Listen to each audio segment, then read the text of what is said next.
kan target RPJMD lah ya, betul, yang betul. menjadi beban OPD masing-masing, terutama OPD Parlan yang paling besar ini. Iya. Jadi kemarin kita di target 2022 itu selesai 100%. 100%. 2022.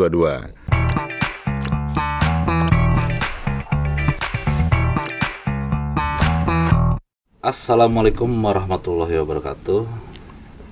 Selamat siang sahabat Banten Podcast. Berjumpa lagi dan kita akan berbincang-bincang. Hari ini kebetulan sudah kedatangan salah satu narasumber dan tamu dari Provinsi Banten. Kebetulan beliau adalah PLT atau pelaksana tugas Kepala Dinas PUPR Provinsi Banten. Assalamualaikum Pak Arlan. Waalaikumsalam. Apa kabarnya? Sehat? Alhamdulillah sehat. Keluarga sehat Pak Arlan ya? Alhamdulillah. Ini Pak Arlan kalau nggak salah baru 2 bulan ya?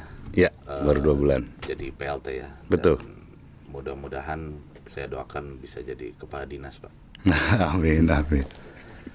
Baik sahabat Banten Podcast, sebelum kita lanjutkan ke obrolan kita hari ini, kita lihat dulu VT pembangunan Provinsi Banten yang dilakukan oleh Dinas PUPR Provinsi Banten.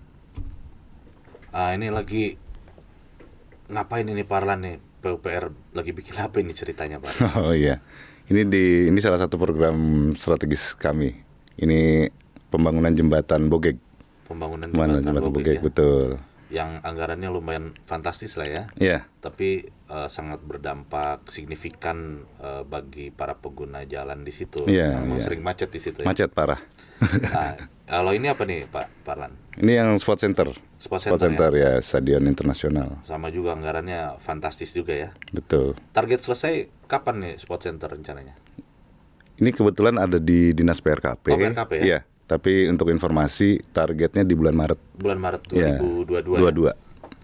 2022 dan jadi kebanggaan lah buat Provinsi Banten ini ya. Ya, karena standarnya standar internasional. Standar internasional. Betul. Ya. Kalau nggak salah rumputnya juga katanya ada perawatan khusus ya? Iya, perawatan khusus. Perawatan khusus. Sama kayak Pak Dimas, perawatan khusus. Perawatan khusus juga ya. Kalau saya ngerawatnya nggak jauh-jauh Pak, mandi aja biasanya. Iya. Nah, ini jembatan di mana nih Pak nih? Ini jembatan di daerah Ciruas Petiruan Gunung, di Ciasem. Yang kemarin kita lakukan duplikasi untuk mengatasi kemacetan juga. Ini yang Ciberang. Ini Ciberang ya. Yang Ciberang itu yang kemarin kena dampak longsor itu. Betul, ya? Di awal tahun 2020 kita ada bencana longsor waktu itu, banjir bandang. Itu sekarang sudah mulai pembangunannya? Sudah. Mudah-mudahan target kita juga di Desember sudah selesai. Betul. Ya, mudah-mudahan masyarakat di sana bisa cepat menggunakannya lagi. Amin. Sangat membutuhkan akses. Betul, ini satu-satunya akses soalnya. Iya, betul. Kalau ini bendungan ya Pak ya? Bendung Sendang Heula ini. Ya, betul.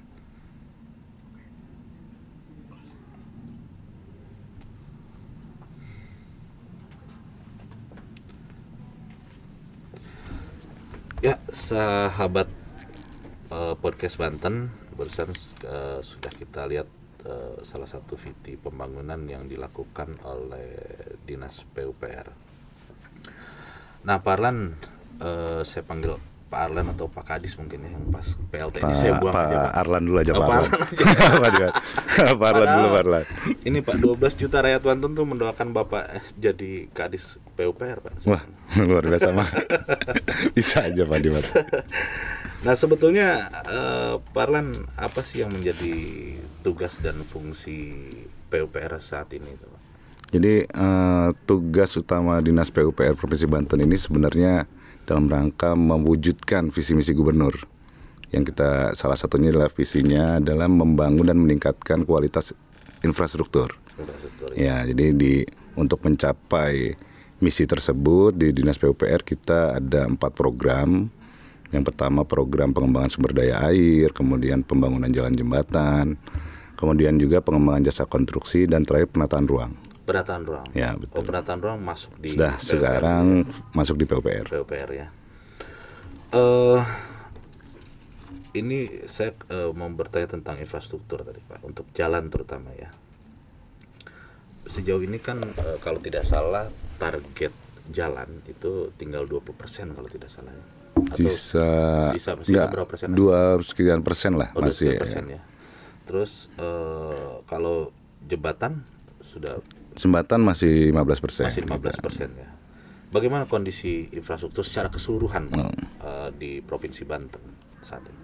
Secara keseluruhan infrastruktur Provinsi Banten, terutama yang ada menjadi kewenangan Dinas PUPR, secara umum kondisinya baik. Kondisinya Sudah baik. Kita sudah banyak melaksanakan beberapa program untuk penanganan seperti tadi yang ditayangkan juga jembatan Boge, kemudian pembangunan jembatan Ciberang, kemudian seperti kita tahu daerah seperti Pandeglang sekarang sudah 90% sudah 90%. dilakukan betonisasi. Oh, betonisasi. Ya, 90%. betul. Jadi secara umum kualitas infrastruktur sudah cukup baik di Provinsi Banten. Itu dari target RPJMD Pak ya? Ya, dari target JMD kita sampai dengan 2022 itu 100% kondisi 100%. mantap, betul. Kondisi mantap. Alhamdulillah. Mudah-mudahan menjadi kebanggaan buat masyarakat Banten. Amin. Memang infrastruktur ini menjadi hal penting terutama dalam mobilisasi perekonomian. Betul.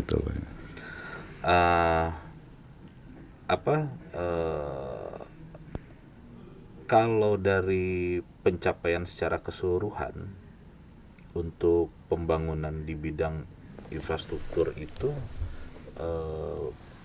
berapa persen sih Pak? Kondisi terutama untuk jalan jembatan kita dengan kondisi saat ini sudah 98% 98% dalam kondisi mantap. jalan dan jembatan Sudah 98% kondisi mantap sesuai target RPJMD, karena baik dan sedang itu masuk kategori mantap.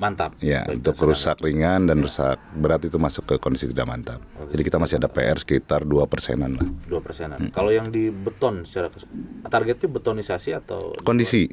Jadi kondisi baik. Jadi kondisi baik itu tingkat kerusakannya di bawah 5%. Di bawah 5%. Jadi untuk kondisi sedang di bawah 11%. Di bawah 11%. Betul. Kondisi sedangnya ya. Nah, Pak Arlan, ini kan kalau saya pernah melihat beberapa berita ya, masih ada tentang pemberitaan negatif lah ya. Ya, terutama jalan-jalan, beberapa jalan yang rusak. Ini banyak kalau saya lihat di daerah selatan, terutama daerah Lebak. Salah satunya yang sering diberitakan adalah mengenai Cipanas Warung Banten. Betul ya. Terus juga Cikotok Batas Jabar. Ya. Nah, apa sih yang direncanakan oleh PUPR Pak untuk kondisi-kondisi tersebut? Selain tadi ada pembangunan ya, sudah dilakukan pembangunan jembatan kan gitu. Apa yang hal yang dilakukan oleh PUPR? Ya.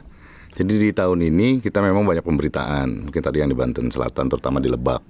Ya, jadi memang kondisinya kemarin itu terkait jalan Cipanas Warung Banten yang memang akibat bencana banjir bandang. Banjir bandang di awal tahun 2020 saat itu. Nah, di tahun ini kami sudah menganggarkan dan ini sedang proses pelaksanaan itu di 9 kilo. Jadi dari titik 0 sampai dengan jembatan Ciberang itu kita tangani secara keseluruhan. Baik kondisi jalannya, kita di situ ada 4 jembatan termasuk Ciberang salah satunya. Kemudian ada beberapa titik longsor, hampir 10 titik longsor juga kita tangani. Kalau nggak salah kan yang jalan ke negeri di atas awan betul, itu ya. Itu kan rawan dengan titik longsor Pak. Iya, betul. Ya. Itu dalam proses penanganan. Lagi dalam proses penanganan. Ini masuk ke pekerjaan yang tahun ini kita laksanakan, yaitu rehabilitasi jalan Cipanas Warung Banten. Ya. Jadi harapannya kalau ketika ini sudah selesai, kondisi-kondisi jalan terutama dalam mendukung wisata negeri di atas awan itu sudah bisa dilalui dengan baik. Itu sudah rencana tahun depan sudah bisa finish sampai Warung Banten Pak? Kalau sampai finish Warung Banten itu belum. Belum ya? Nah, itu memang 2% kita salah satunya itu dari titik negeri Daras Awan sampai dengan Warung Banten. Warung Banten ya. Memang kendala kita kan di Warung Banten itu ada tanah yang menjadi tanah konservasi. Gunung Halimun Salak. Kamu belum ini ya, belum selesai. Belum, itu masih statusnya masih tanah jalan konservasi. Ya, jalan negara. Dan itu juga kita tidak bisa melakukan pelebaran di sana. Oh, gitu. Karena ada aturan-aturan terkait lahan konservasi. Itu belum di ini Pak, belum di apa? Belum disinkronisasikan dengan berbagai pihak belum? Kita sudah koordinasi dengan salah satunya dengan Kabupaten Lebak. Kabupaten Lebak sudah mengusulkan jalan alternatif. Alternatif. Yang Cipare Cikumpai, yang kemarin sudah dibangun oleh pihak Kabupaten Lebak dan ini sudah diusulkan ke kami untuk ditingkatkan status jalannya. Oh, jadi ada jalan alternatif? Iya, gitu betul. Ya? Nah, kalau saya terakhir itu 2 bulan yang lalu Pak ke daerah batas Jabar dari Cikotok. Saya lihat ada kerusakan-kerusakan kecil lah. Oh iya. Nah, itu sudah ditangani atau belum Pak kira-kira sampai akhir tahun ini lah? Sampai akhir tahun ini kalau kondisi-kondisi yang wilayah Cikotok batas Jabar itu dalam kategori sedang. Sedang ya. Memang ada bukan sedang rusak ya. Betul. Bukan sedang rusak, tapi bukan rusak, kondisinya sedang. Jadi kondisi sedang ini untuk kategori tingkat kerusakan di bawah 11%. Jadi memang masih ada kerusakan, tapi ini tahun ini ditangani oleh UPT Lebak. Jadi Dinas PUPR ini kita punya 4 UPT jalan jembatan yang tersebar di seluruh kabupaten kota, salah satunya UPT Lebak. Nah, ini akan dilakukan pemeliharaan rutin untuk menutupi kerusakan-kerusakan gitu. Oh gitu. Nah, 4 UPT ini ada di mana aja sih Pak sebetulnya? Oh ya. Selain di Lebak gitu ya? Selain di Lebak kita ada UPT jalan jembatan wilayah Pandeglang. Kantornya daerah Cikoneng. Ya, sering dilalui lah Bapak Dimas itu. Iya. Kemudian di Serang kita di Bayangkara, kita ada kantor UPTD Jalan Jembatan wilayah Seragon, dan di daerah Kota Tangerang UPT Jalan wilayah Tangerang Raya. Tangerang Raya. Ya, jadi mencakup 3 wilayah ya. 3 wilayah. Daerah betul. Di Tangerang ya, Pak ya. Betul. Nah,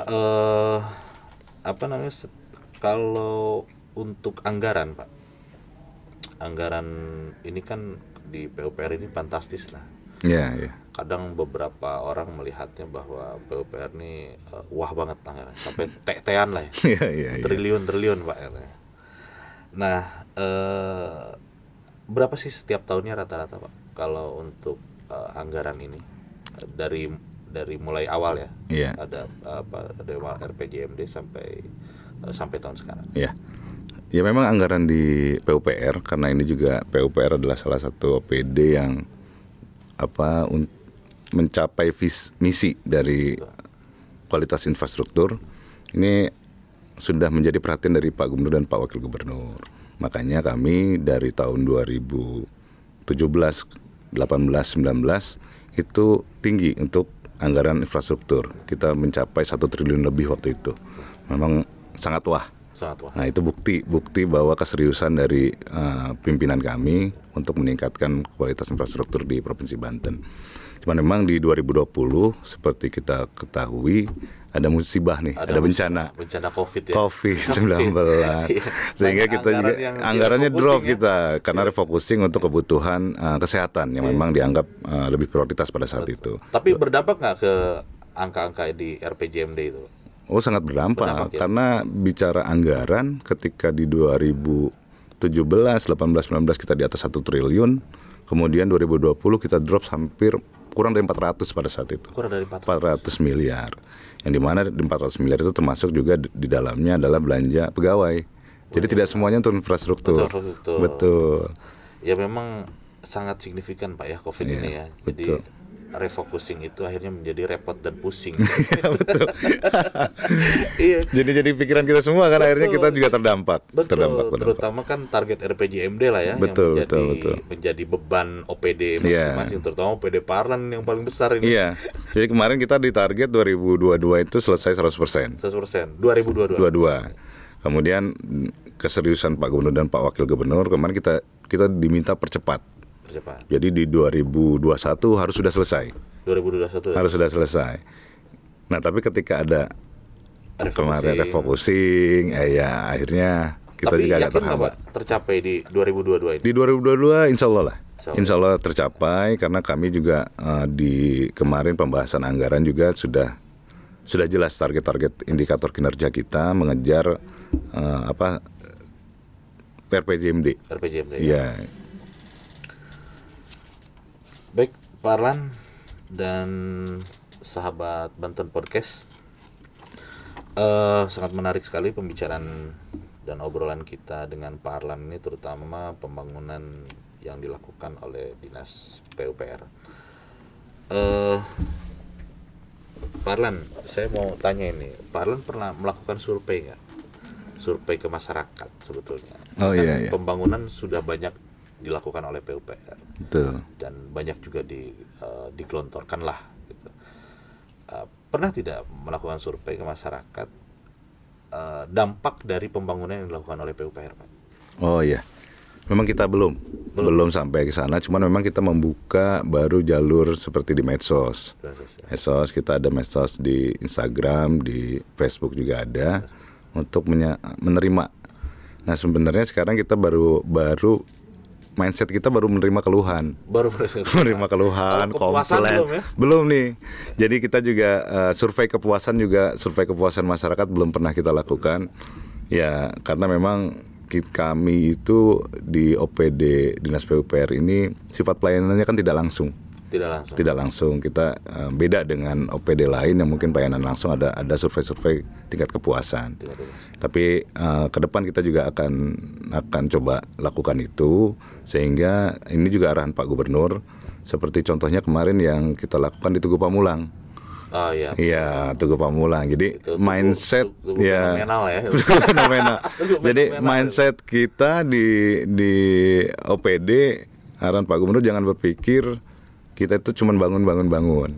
Membangun juga harus melalui koordinasi dengan masyarakat, menyerap aspirasi masyarakat. Karena itu juga akan mempengaruhi dari tingkat kepuasan masyarakat. Kalau kita sudah bangun susah payah dengan anggaran yang tidak sedikit, ternyata masyarakat menolakkan, jadi kendala juga. Nah, ini agak menarik Pak mengenai Tugu Pamulang ini yang fenomenal ini sebetulnya. Ini saya tahu nih, pasti kalau ngomong Tugu Pamulang Pak Dimas langsung serius nih. Pemikirannya beda Pak. Pemikirannya beda. Iya. Nah, ini kan Tugu Pamulang ini menjadi hal yang lucu sebetulnya Pak. Menjadi lucu dan menjadi bully ya. Iya, betul. Betul. Sebetulnya. Nah, sebetulnya PUPR ini di PUPR kan Pak itu? Betul di PUPR. Pembangunan ini. Nah, PUPR sebetulnya dalam membuat perencanaan Tugu Pamulang itu selalu melibatkan misalkan orang-orang ekonomi kreatif atau para seniman-seniman. Nah, selalu melibatkan itu nggak, sehingga tidak menjadi fenomenal seperti ini gitu. Kita sebenarnya memang belum pernah seperti yang Pak Dimas sampaikan, pelibatan terutama untuk seniman gitu kan.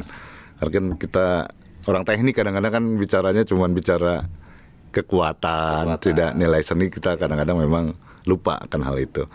Nah, Tugu Pamulang ini sebenarnya menjadi bahan bullying ini rame kan kemarin kan. Betul, ini karena ada salah paham lah sebenarnya. Ada kami mungkin masyarakat juga belum menerima informasi secara lengkap pada saat itu. Jadi Tugu Pamulang itu kita bangun pada saat 2018, Pak Dimas. 2018. Ketika kita lakukan pelebaran jalan waktu itu kan, ada pelebaran jalan.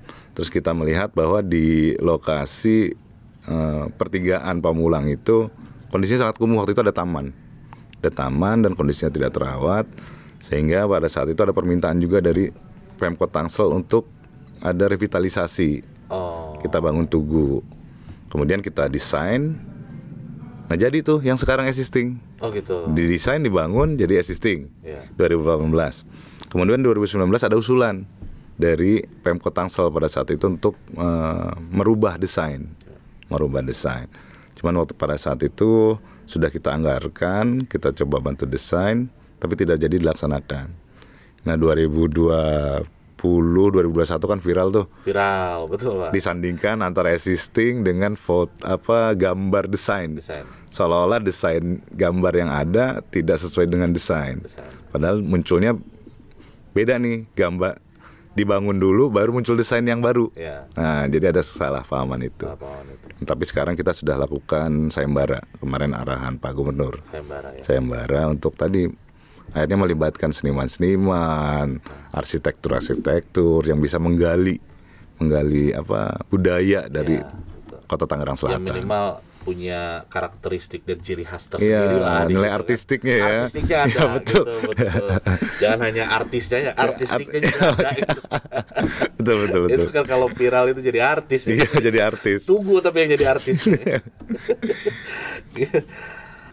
Nah, Pak Arlan, tentu dalam pembangunan itu yang dilakukan oleh Dinas PUPR tentu ada kendala-kendala. Apa sih yang menjadi kendala yang terjadi di lapangan? Oh iya. Kalau kendala kita kalau membangun secara normal infrastruktur jalan atau jembatan itu sebenarnya nggak ada masalah. Yang jadi kendala ketika memang programnya adalah program pelebaran jalan. Itu yang jadi kendala. Ya, pelebaran jalan misalkan atau pelebaran jembatan, kita ada kendalanya di pembebasan lahannya. Kita sudah lakukan kemarin banyak strategi sebenarnya. Strategi belanja langsung kepada masyarakat. Dan akhirnya malah ketika melakukan strategi belanja langsung, ketika ada penolakan, program kami nggak tuntas. Makanya sekarang kita strateginya dengan melaksanakan tahapan pengadaan dengan menggunakan penlok. Penlok ya. Jadi dengan penetapan lokasi, insya Allah ini juga langsung leadingnya nanti dipelaksananya di BPN. Artinya resiko-resiko adanya sengketa, adanya penolakan dari warga itu bisa kita minimalisir. Sehingga nanti ke depan ya mudah-mudahan tidak ada kendala lagi. Tidak ada kendala lagi. Amin. Nah terus tahun depan rencana ada banyak yang dilebarin apa enggak Pak Arlan yang dilakukan oleh PUPR? Tahun depan kita lagi fokus untuk akses tol Serang Panimbang. Oh, Serang Panimbang. Kita ada akses tol Cikesal, nanti kita akan buat jalan tembus. Tapi mungkin tahun depan itu kita akan pengadaan lahannya sepanjang 10 kilo.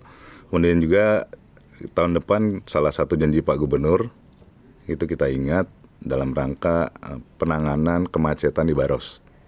Ya. Tahun depan kita akan buat jalan lingkar tuh Pak Dimas. Oh, jalan lingkar ya? Iya. Wah, bagus itu. Itu Pandeglang bisa cepat bisa lancar. Karena di hari libur, Pak. Iya. Wah, udah bisa 3 jam, 4 jam itu nyampe Pandeglang. Betul. Masakan sambal sando dingin aja ya. Kalau ke Pandeglang mau ketemu seseorang jadi telat ya. Enggak, insya Allah tahun depan itu juga janji Pak Gubernur dan Pak Wakil Gubernur. Dan juga itu jadi target kami, arahan Pak Gubernur untuk membuat jalan lingkar. Rencana berapa kilometer itu? 4 kilo. 4 kilo ya? 4 kilo kita laksanakan sekarang, prosesnya sedang tahapan penetapan lokasi. Tahun depan sudah mulai pelaksanaan sampai pembayaran. Jadi di bulan ke-5 kita sudah mulai groundbreaking untuk pelaksanaannya, betul. Kalau tidak salah yang saya ingat itu jalan Boru sampai ke Petir itu mau pelebaran katanya, betul Pak. Ya. Dan ini tertunda karena memang salah satunya adalah refocusing. Betul ya. Nah target ini akan dilaksanakan di tahun depan atau gimana Pak? Ya itu juga ya memang jalan Boru Cikesal ini 10 kilo ini punya nilai anggaran yang fantastis. Betul. Kita kemarin sudah desain untuk lahannya, kita anggarannya kebutuhannya 89 miliar, hampir 90 miliar. Untuk lahannya saja. Nah, kemudian untuk pembangunan infrastrukturnya itu kurang lebih 300 miliar. 300 miliar. Ya, kemarin kita ada refocusing, akhirnya terhambat. Jadi tahun depan kita fokus pengadaan lahannya. Pengadaan lahannya. Jadi seterusnya nanti ke depannya baru pembangunannya. Itu rencana berapa meter sih Pak lebarnya? Kita ROW 25 meter. ROW-nya 25 meter. Berapa meter ya? Sekarang nggak ada. Nggak ada ya? Nah, karena itu jalan baru. Jadi kita jalan baru ini akan kita bangun 10 kilo. Sehingga harapannya daerah-daerah pelosok yang ada di wilayah Kota Serang dan Kabupaten Serang yang sebelumnya tidak ada akses jalan, ini bisa tumbuh-tumbuh pusat-pusat kegiatan. Ya, jadi pertumbuhan perekonomian juga akan jadi makin. Karena memang kan akses jalan ini juga menjadi akses jalan utama penghubung antara Serang dengan Lebak kan sebetulnya. Iya betul. Selain nanti ada jalan tol juga gitu kan. Iya.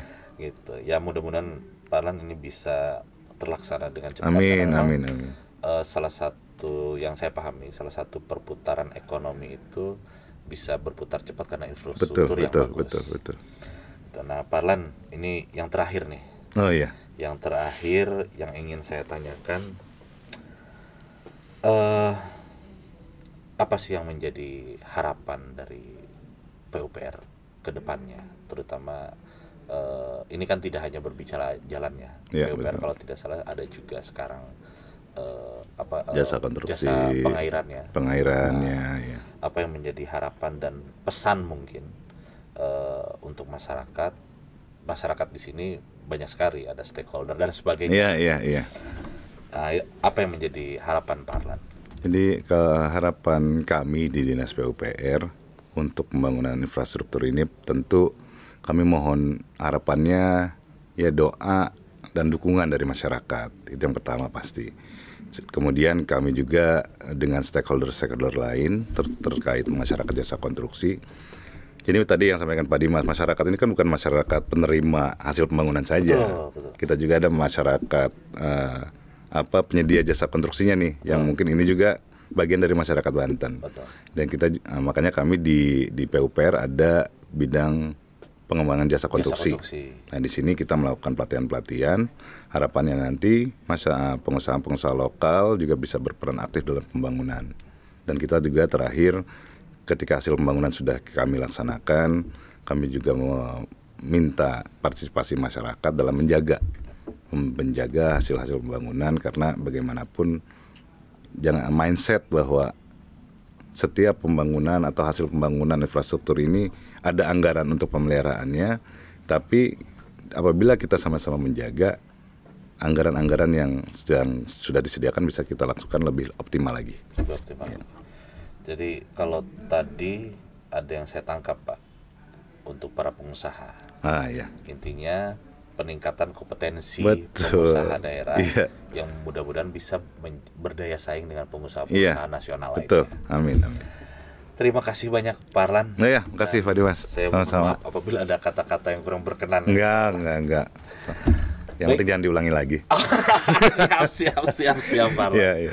Baik sahabat Banten Podcast, demikian obrolan ringan kita hari ini dengan Pak Arlan Marjan selaku PLT Kepala Dinas PUPR Provinsi Banten, dan saya juga doakan semoga Pak Arlan Marjan menjadi Kepala Dinas PUPR Provinsi Banten. Wabillahi taufiq walhidayah. Wassalamualaikum warahmatullahi wabarakatuh. Waalaikumsalam warahmatullahi wabarakatuh.